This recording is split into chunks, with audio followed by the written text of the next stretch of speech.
Welcome to the Handling Duplicate Families in VyTräd video, Part 1. This video will demonstrate some of the features of VyTräd for handling pedigree collapse or family duplication. At some point in your family tree, you will encounter pedigree collapse. This is not an option. You will see this to some degree if your research takes you back far enough in your family tree. Pedigree collapse occurs when one family occurs multiple times in the family tree as their descendants intermarry and procreate. This can be one generation removed, as when first cousins marry, or it can occur after an interval of many generations. If your tree can be traced to European royalty, this will be very evident. For example, in one family tree I have tested, Charlemagne and his wife Hildegard of Swabia occur about 5,000 times in the family tree between the 34th and 50th generations. To demonstrate how VyTräd handles pedigree collapse, I will import the family tree of the British royal family and use Prince Charles as the root individual.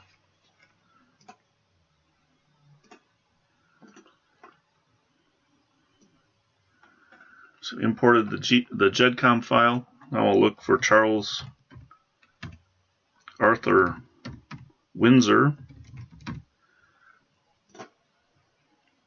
He'll be my root individual.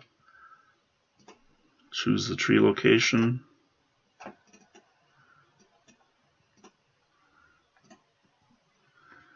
And then let's look at the pedigree collapse settings. There are three options. First, the tree can be limited to include only the first occurrence of duplicate families for each unique child. This results in the smallest number of family directories, but the directory tree is incomplete. Second option, the tree can be limited to include duplicate families for the first occurrence of the family in each generation. Again, this is for each unique child of the family. So the duplicate family may occur several times in the tree in different generations, but this is still incomplete and the number of directories may become very large. The third option is to include all occurrences of duplicate families. In this case, the ancestral tree is complete, but the number of directories can become huge and can result in serious computer performance issues when viewing the tree in the directory list. For example, for the family tree I mentioned with 5,000 Charlemagnes, there are over 280,000 directories in the complete family tree. I don't recommend trying to work with a family tree of more than a couple thousand directories, but each computer is different, so you can certainly try to import a larger tree with all directories and see how well your computer handles it. You can always delete the generated directories and try again with other options selected as long as you haven't yet put any of your documents into the tree. When you select one of these options and return to the import dialog,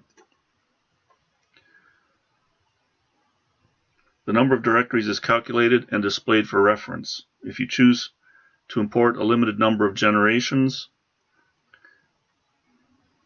that is also factored into the calculation of quantity of directories. The number of directories does not include children's directories if you have opted to include them. So for this family tree, the first option results in 353 directories. The second option is 1,006.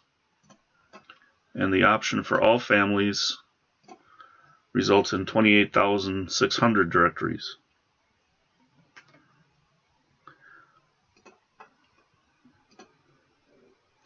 So let's use the middle option since this is a manageable number of directories and will provide a pretty reasonable look at the entire family tree.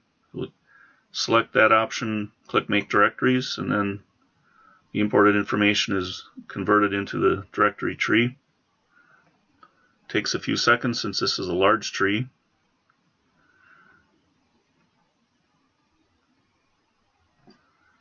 It says it's been successfully imported. I'm going to do a second import with only 12 generations selected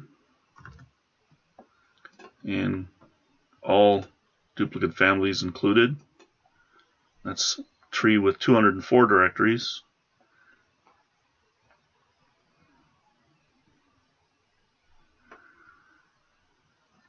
That one's complete.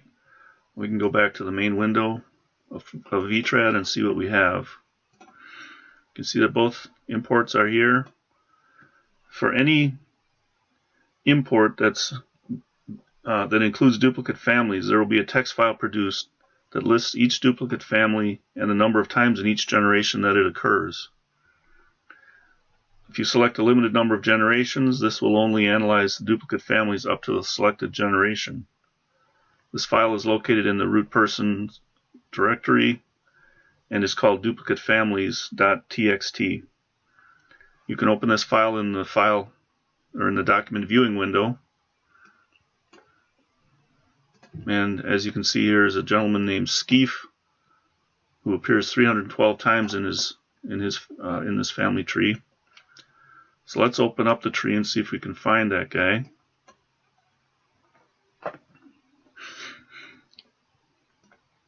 This is Charles's family tree, and you can see that it opens up to something over 70 generations. And here is Skeef. He's the guy at the deepest end of the tree. You can scroll down through and see the entire family tree for Charles and all of the branches that have been imported. Let's take a look at the second import.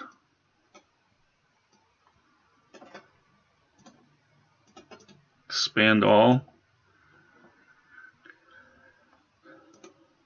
When you select a family that's a duplicate in the tree, you can see that the other locations of the family in the tree are highlighted in cyan or light blue.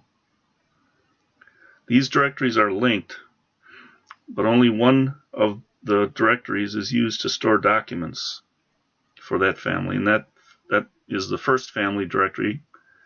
And that is an underlined entry in the tree, so you can see the various locations of this family, and this being the underlined directory is the first family directory where all information for that family will be stored. So if you open a directory for any of these families, it will actually open the directory for the first family. So documents and information that defines that family is only stored in one place. But the linkages allow you to visualize all of the lines in the tree that trace back to that family. So an imported family tree will take care of linking up duplicate families in the tree. If you have imported thousands of directories, it may be somewhat challenging to use them for document storage for all the various families, but importing these large family trees into VyTräd allows you to use the tree viewing capabilities of the program as a unique visualization tool for better understanding the complexities of your family tree. That's all for now. Please watch the other VyTräd videos to learn more about how you can use the program in your family history research. Thanks for watching.